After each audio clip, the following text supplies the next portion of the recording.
all you sexy nerds. Grizzly McBee here, and you are listening to and watching Nerd is the New Sexy Entertainment, the podcast, episode number 197. Almost done with the season. Almost at that 200 mark. They go quick, don't they? Yes, they do. And with that, I'm joined today by the old man himself, Mr. Wildfire One. Yeah, apparently I'm not patient enough to wait till he announces me. But plus, I've been kind of doing that the last few episodes to keep him on his toes because he's like, yeah. So yeah, I'm here, guys. And we're also joined by the lovely Fandom Maniacs herself.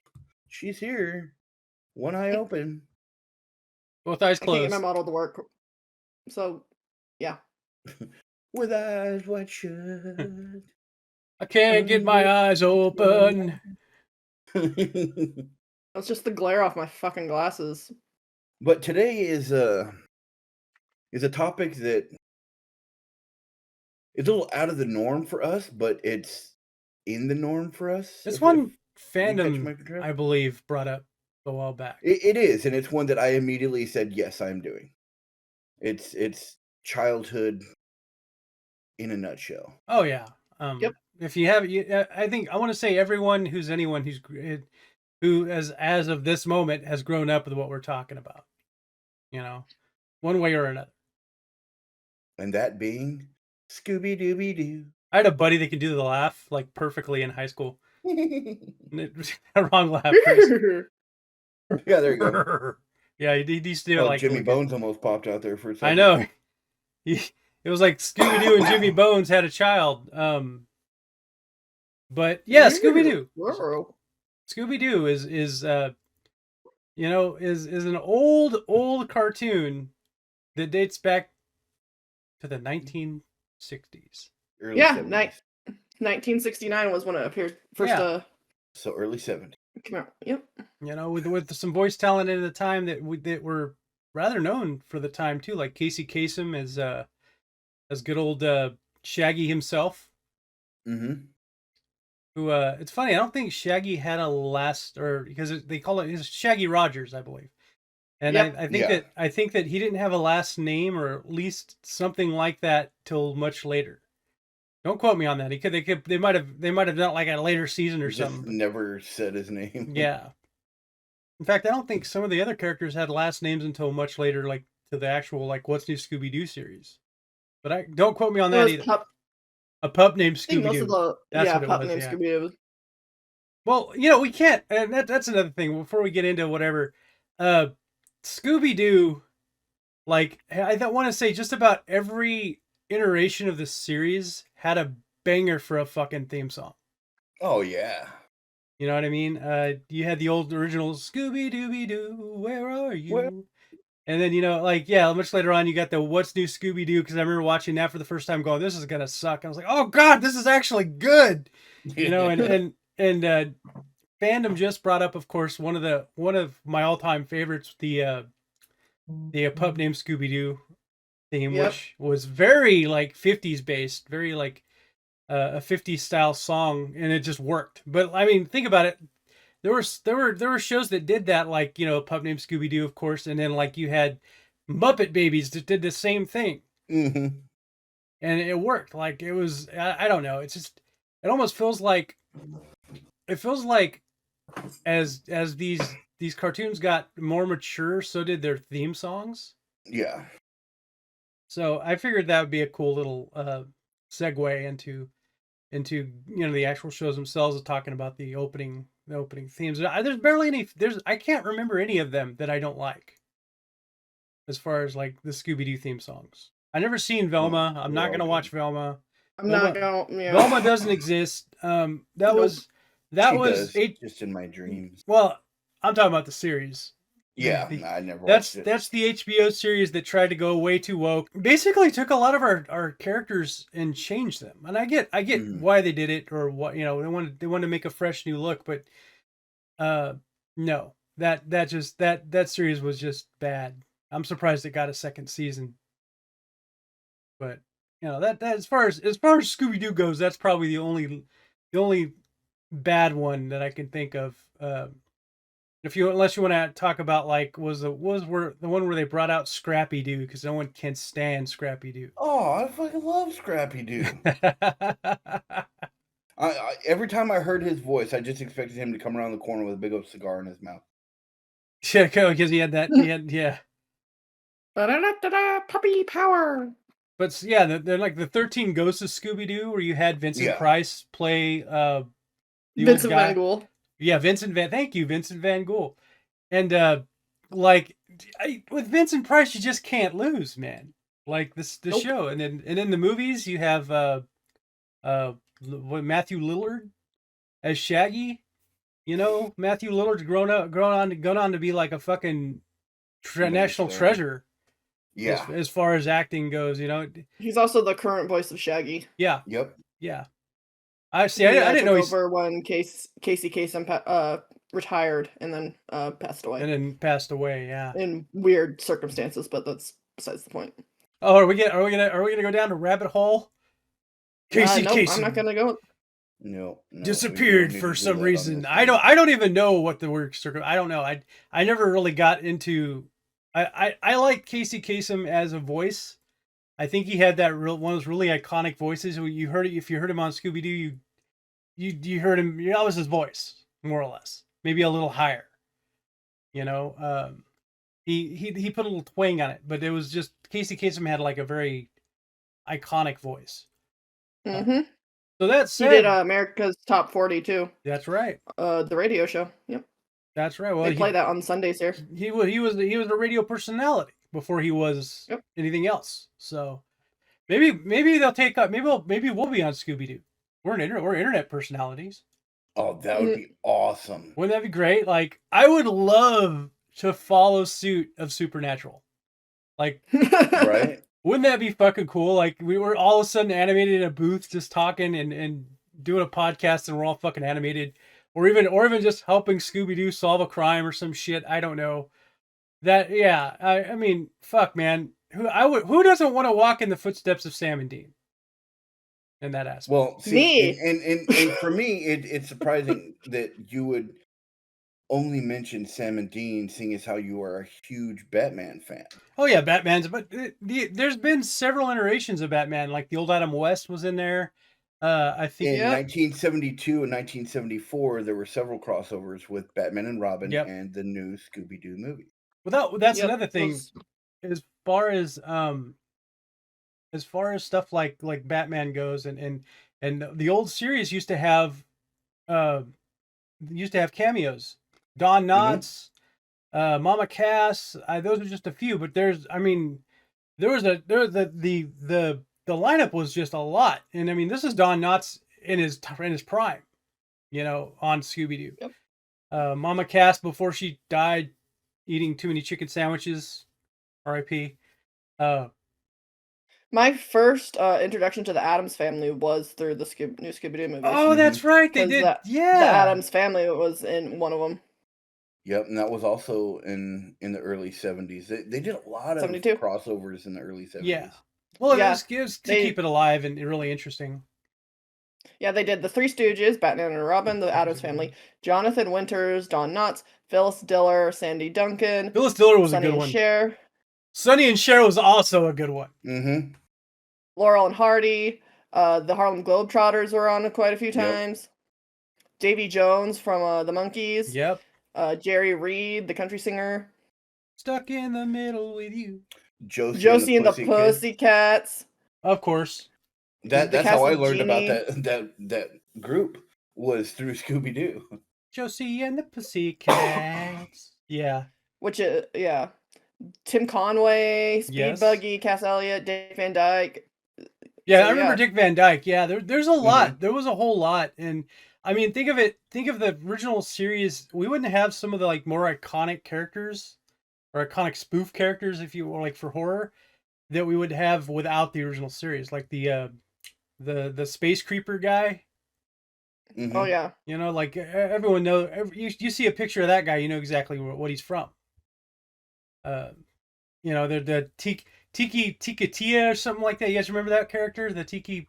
Mm-hmm. Yeah, I remember. Like, I remember like seeing that and just that was an episode that was always on, dude. Like it was always showing. So the original Scooby Doo was, for a lack of better term, timeless. There we go. We'll say it's timeless. It came out. It represented a certain time. What's that, Fandom? It's just like one of those so simple shows that is still entertaining. Well, look at all the Scooby Doo clones that came after that for the time, you know. Because Hanna-Barbera knew that they had a big hit, so they just tried to copy and paste it everywhere. Yeah. With Speed Buggy, with Josie and the Pussycats, Jabberjaw. Jabberjaw. Yeah.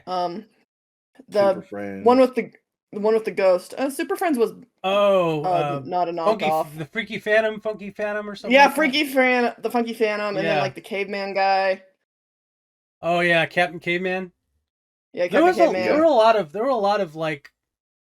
lot of copy and paste characters that they did where you had a whole group of people going on like adventures, and they had this like makeshift item car, be it a car, shark, or person thing or pet. It was like the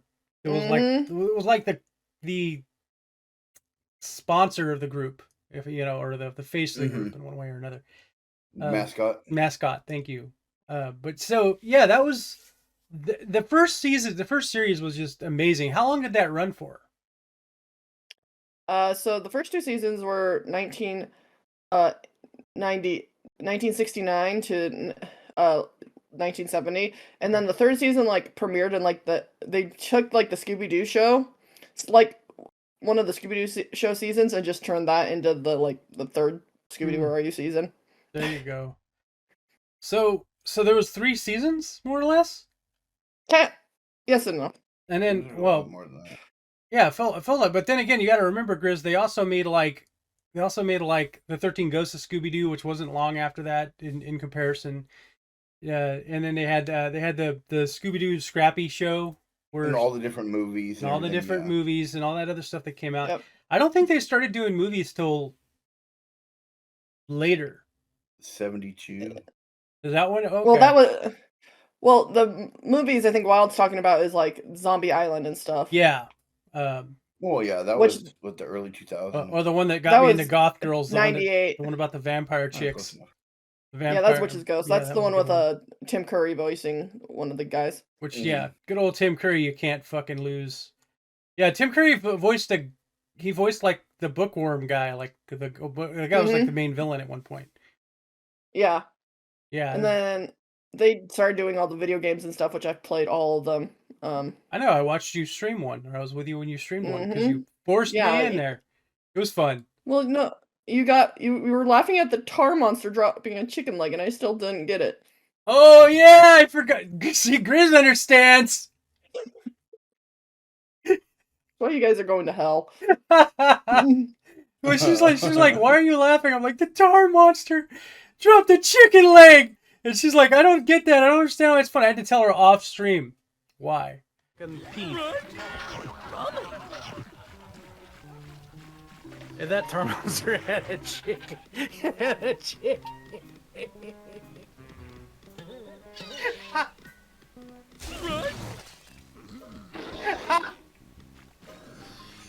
Oh no! What is wrong with you? The tar monster had a chicken wing. Like, yeah, I want to. I mean, just going. I don't get it. What are you doing? Yeah. Well, technically, they did do some movies in the '80s because they did Scooby Doo meets the Boo Brothers, Scooby Doo and the Ghoul School, Scooby Doo and the Reluctant Werewolf, and the Ghoul School one was good.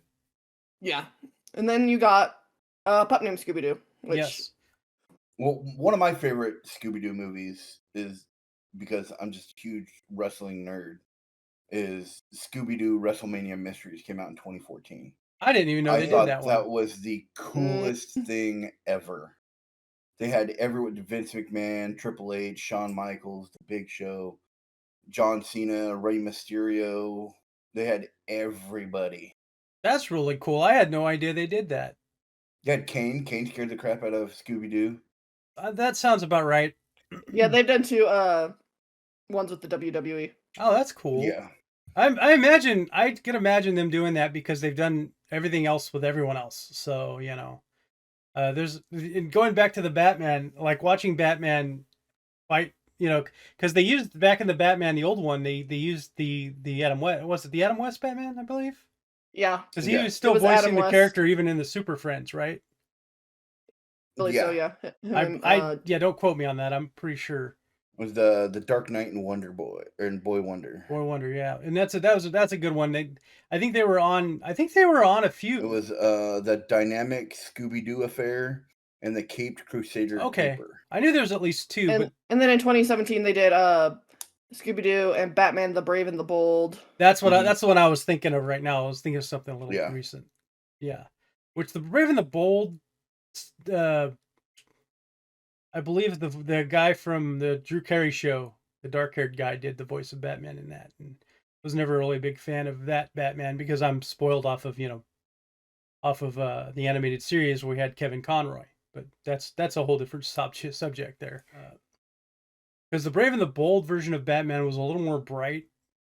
He was wearing kind of like the blue suit instead of black. Mm-hmm. Mm-hmm. Yeah, so that was a good one. What was, as far as the movies go, especially like the recent ones, what was some of your guys' favorites? I haven't really watched any recently. Well, I mean, like the past 20 years, Fandom. My top two movies would have to be, the Scooby Doo WrestleMania, and then Scooby Doo and Kiss Rock and Roll Mystery. That's a good one. That one was so good. Okay, well then, Fandom. Now that I explained, did you like what's your favorite Scooby Doo movie in general? We'll put it that way. I don't know. I have a lot of love for like all the ones that they did, like with the What's New Scooby Doo one, like because those are the ones I always watched when I was younger. Yeah. So I can't really pick one. I mean, they're all good. Well, the one that comes to my mind is the one with all the goth fam chicks, which I think was the Hex Girls. Yes. I'm just gonna call them the goth fam chicks. I don't need to know their names. I don't fucking care. They look pretty. They're goth chicks. I have a goth fetish.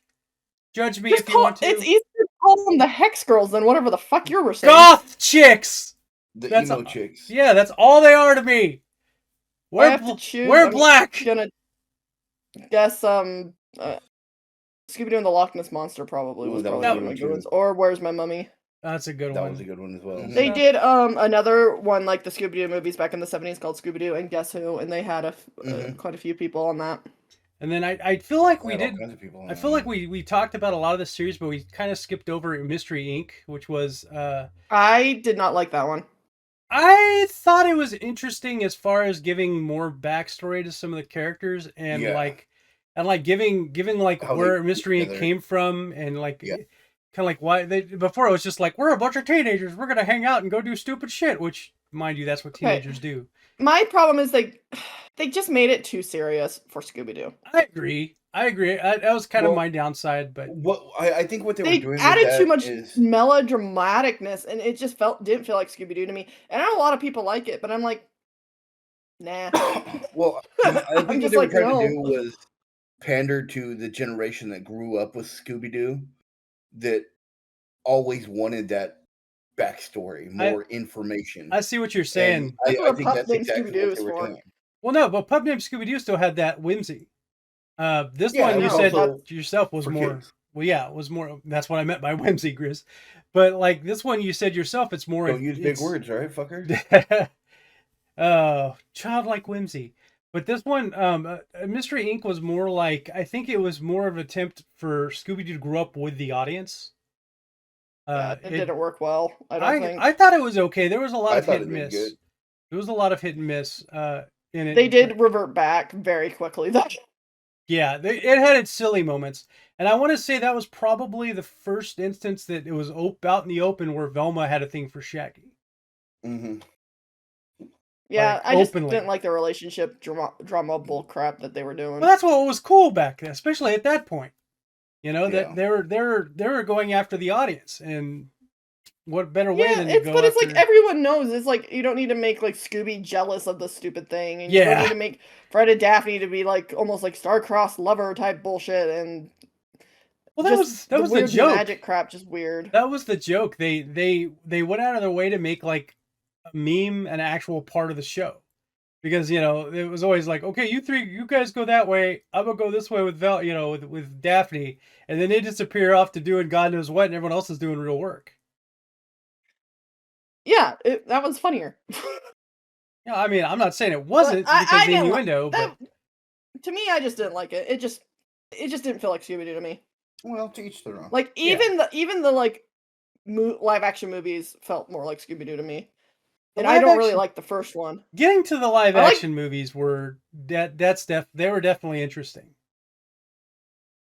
I definitely like Scooby Doo's Monsters Unleashed a lot more than just the first one that came out. Yeah, Monsters Unleashed was actually really good. The second one, yeah, it's an example of like how the show got better, the movies got better, with a little bit. And the first one, I think they were trying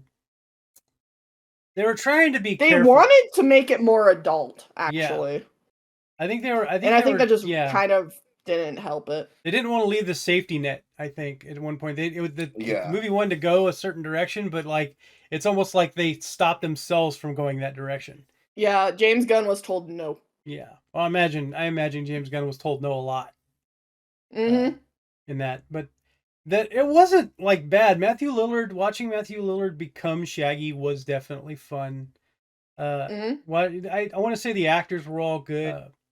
Also, I think it's really funny that there are a bunch of kids that drive around in a van, in like especially in like the in the late 60s, early 70s, and like come on, dude, like everyone it's funny how it kind of evolved in them being stoners.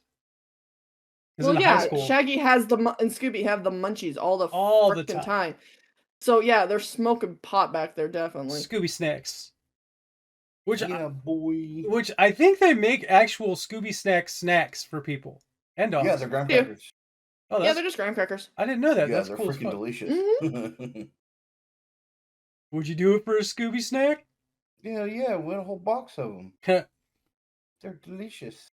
And that those fucking snacks had crack in them. They were just feeding the fucking, like, every time they're like, would you do it with a Scooby snack? They're just feeding their addiction.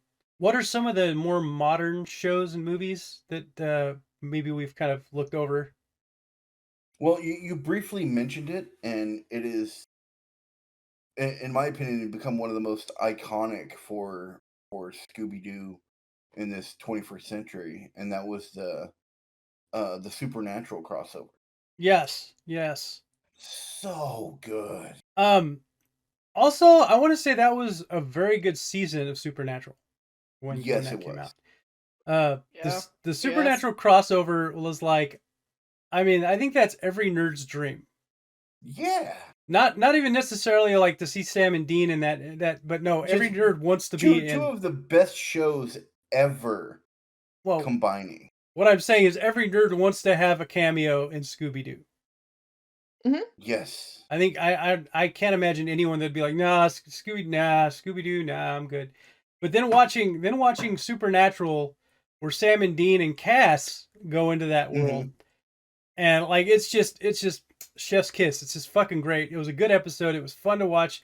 They were true to everything. They were very true to the characters. One of the best parts of that episode was when Dean's eating the sandwich. Like, Harry, I can fit a whole thing in my mouth. Like I fucking love that. And now that has become one of the biggest memes out there is the Mystery Machine and Baby, the Winchester Mobile, Baby, parked next to each other in the same parking lot. It's like time to leave town. Shit's about to get real. Shit got bad. Just for a while, it seemed like they were coming out with movie after movie. Mm-hmm. Yeah, on Cartoon Network all the time. Mm-hmm. And I kind of stopped watching a lot of that during with Mystery Incorporated, but then also the fucking Be Cool Scooby Doo bullshit looking dumb animation that we have over here in the U.S. for some fucking god reason. What are you talking about? Oh yeah, that one. Oh, yeah. Okay, hold on. Close that. Yeah, that one's stupid as shit. Mm-hmm. So like really stupid again. I forgot that one existed because it was Cartoon Network, right? Yeah. They were using that they- like Teen Titan Go fucking animation style. Everywhere was Disney, Nick, every fucking thing was. It was some just stupid reason. No one wanted that. You don't downgrade. And they wonder why people kept going over to anime. I wonder why. Yeah, because we don't make our fucking animation. They don't make their animation suffer for money. Speaking of animes, check out last week's podcast where we talk about nothing but anime. Yeah, our recommendations. I wasn't there, so it wasn't as good. I think it was. I think it was fine without you. A lot of people are going to go to something that's going to be more serious and more that meets to them than entertaining. Yeah, more visually entertaining. Well, that like let's compare that style of animation, like that version of animation, to like even the Hanna-Barbera from back in the day, like the 69 one. And you'll still say that animation's better. It's dated, but it's better. Mm-hmm. You know, at least. Oh, here's one we watch from the Scooby Doo and Guess Who that they did with the guest stars again. They started trying to do that. They had Sean Astin on one of them for you, Wyld. Oh, nice. They also had Billy D. Williams. Sean Astin. Yeah, fucking. They had Cher on again. Samwise himself. Or for those of you who are more my era, the Goonies. Oh, I fucking love the Goonies. They had fucking Morgan Freeman on. I forgot. Oh, I imagine that episode's just smooth as fucking silk, dude. Morgan Freeman also had Neil deGrasse Tyson and Bill Nye in one of them. I bet you the Hex Girls. There you go. We'll watch that one for you, Wyld. The Hex. Well, like I said, the Hex. Yeah, emo girls. Malcolm McDowell, Steve Buscemi. That really? Yeah. Yeah. I love it. I love that he's on that. George Takei. They had Mark Hamill. Oh my. For one. Mark Hamill's been on a lot of shit though. He's been on everything. I know, they had Whoopi on one. It looks like that so Batman is on one, of course. Well, you can't do that without having Batman. He's on a couple of them. Man-Bat kidnaps Daphne's uncle, in air quotes, Alfred Pennyworth. So I like how they tie people into things. It's fun. That is also Kevin Conroy's last performance as Batman. Oh, that's a good shot. And as well as his final, as well as Mark Hamill's final performance as Joker. Mark Hamill's made it clear after, if Kevin Conroy isn't a part as Batman, he's not going to do it. Mm-hmm. He's made that clear. They also had Weird Al in one. That's cool. Yeah, that one was Penn and Teller. They had frickin' Steve Urkel. Oh yeah, so Jaleel White reprised this role? Yeah, he did the voice, yeah. Urkel. That's cool. Did I do that? Yeah. That fucking Netflix owns Warner Brothers now. Yeah, everything's gonna be like they're gonna make it. They're gonna bring back Velma, and Velma's gonna be like super gay, and they defeat Vecna with gayness. Fuck off! Wasn't that bad? I didn't watch it. Fuck you, Netflix. I still say fuck you. I got all the way to the last episode. The day the last episode came on, Netflix is like, "Oh, haha, we can't connect you because you're not on your because I'm using my dad's account. You're not on," and I'm like, "Fuck you guys. I just watched The Witcher last week, like 2 days ago." Going back to that, like I haven't watched the final episode of Stranger Things. I've heard a lot of so good. I've heard a lot of like it's amazing, and then I've heard a lot of like this is bullshit. Sam has talked to me about it. She was not happy with the ending. Yeah, well, people don't have media literacy, so. Well, okay. I'll put it to you like this: it's not nearly as bad as the ending of Game of Thrones. Okay. Yeah, people are saying it is. It is not. Sam has told me it was just as bad. She said those words. Well, she also has no soul, so. Oh, she also likes movies like fucking The Fifth Element.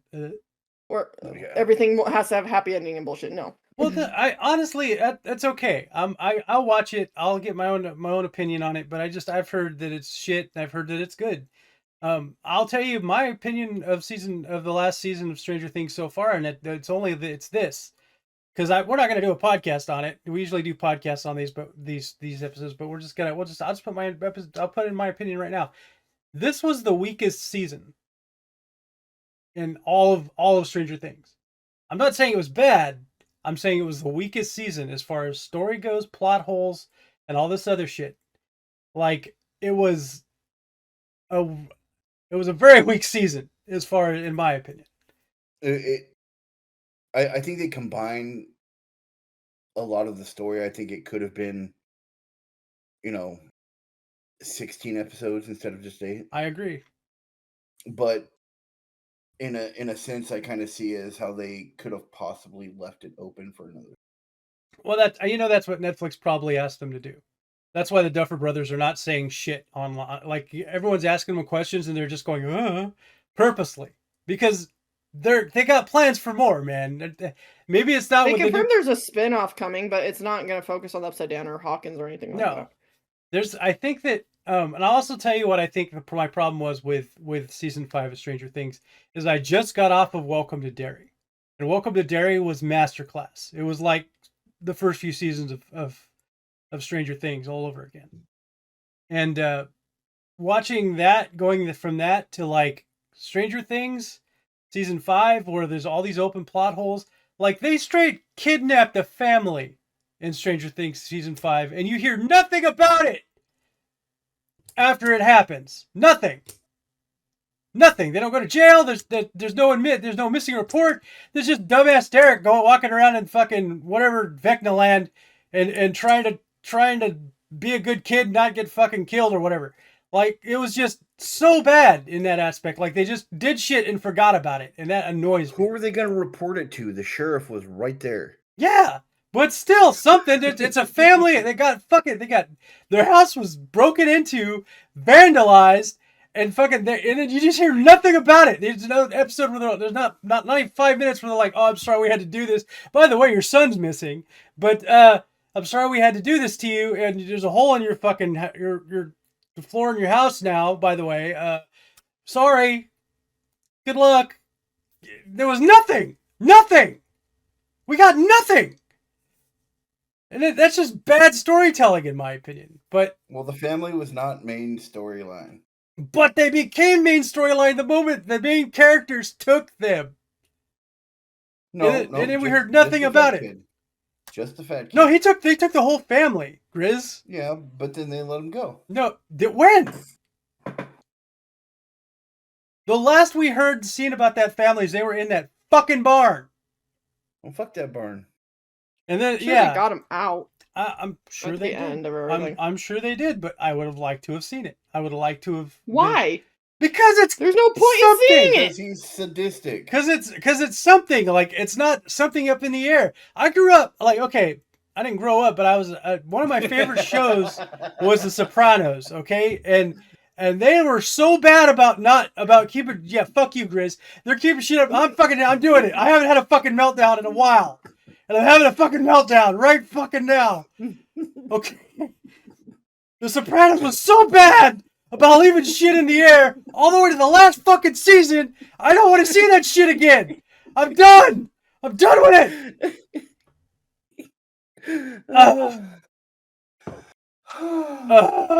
I haven't done this on the podcast in so long. I just had a meltdown. Like season 6, I think. I just had a moment where I got so excited. I'm dizzy right now. Oh, my stomach hurts.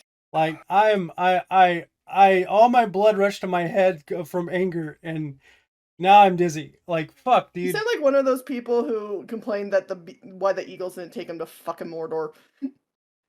All right? Yeah. Why did they fucking do it? It was an Uber. They could have. Oh god, I'm gonna pass out. You want the actual answer? Honestly, I've read the books. It's okay. It's okay. Like, I'm not as pissed off about that as the plot from season 5 could have been better. But I haven't seen the last episode. I'm not gonna that's not my final answer till I see the last episode. Who knows? Maybe there's an epilogue where, the fucking rich bitch family of Derek comes back. And by the way, Derek is a lovable character. He's become one. I fucking love Derek. Suck my fat one. It's dipshit Derek, by the way. It's or delightful Derek. What a mom thing to say to that kid, by the way. Like, You're no longer dipshit Derek. You're delightful Derek. And he's like, I'm delightful Derek. And he's like, it's funny how quickly he changed just from a little bit of love, right? and then just, we need you to be dipshit Derek again. Yeah. Okay. Mind you, I'm gonna make this clear. I'm not gonna say I hate the season. There's a lot of great things in season 5. Stranger Things, but like there's a lot of things that just grind my gears too. Now I just said one, but that's Well, half of the people that frickin' were mad about the ending are the people who wanted Will and Mike to be together for some god awful reason. Like that's the thing. You know what? Like the coming out moment of Will was actually really touching, and it wasn't touching for like the thing that people. Will comes out and he doesn't just admit I'm scared I'm gay. He doesn't say that. He says I'm scared I'm gonna be alone, and that's what hit me. That's what made me get teary-eyed. Yeah. Because that is I think that's a genuine fear from anybody. He was afraid he was going to lose his friends and family, and with the writing with that, I think that was perfect. Yeah. Because that's the big thing goes through a lot of their minds is, am I going to lose my friends and family if I tell them that? A lot of people were like, "Oh no, Stranger Things gone woke." I'm like, dude, there's been hints at the fucking first season. We talked about this in the episode we did of the last season. Like this has been hinted. It's nothing new. The only thing, if I have a complaint, is like Netflix. It's just such a Netflix thing to do. You know what I mean? They've been doing that since Voltron, the remake. But they didn't overdo it. No, and you got to give him credit for that, because they could have been like, he could have come out and was like, "Girl," it could have been really bad. They actually did a good job. I think the Duffer Brothers did a good job, and from what I've seen, I'm happy it ended the way it did. Question mark, because I haven't seen the last episode once again. But I'm happy with it thus far, with the exception of my little bitches and almost passing out earlier. Fucking tangent about the fucking Sopranos. As soon as he said my childhood and not growing up, I was like, oh, we've had this conversation already. I know where it's going. Yeah. Fuck you, HBO. Fuck you. You know what? Fuck you, Netflix, for buying HBO. Fix your shit, Rockstar. Oh, shit. By the way, I just want to say this. Welcome to Derry was amazing. If you haven't heard me say it already, watch it. Go watch Welcome to Derry. Great series, great show. Speaking of HBO, they also own Scooby Doo. Mm-hmm. So you're going to see all the Scooby Doo shows and movies and on the HBO Max. We'll wind the podcast down. We want to thank you guys for watching and thank you for listening. There's a number you guys can call if you want to talk to us about doing some personalized shit, talk about certain topics, podcasts, topics, things to eat, things to drink, games to play, all that fun stuff. And what's that number, Grizz? Grizz is going to come at us with that number. That number is 559-997-6803. Again, that number is 559-997-6803. Call us, leave a message. We won't answer, but we will listen. We'll see you next week, guys. Well, until then, we want you to stay nerdy, stay sexy, always. I don't like being the middleman. Well, don't fucking pause next time. Well, I don't have to.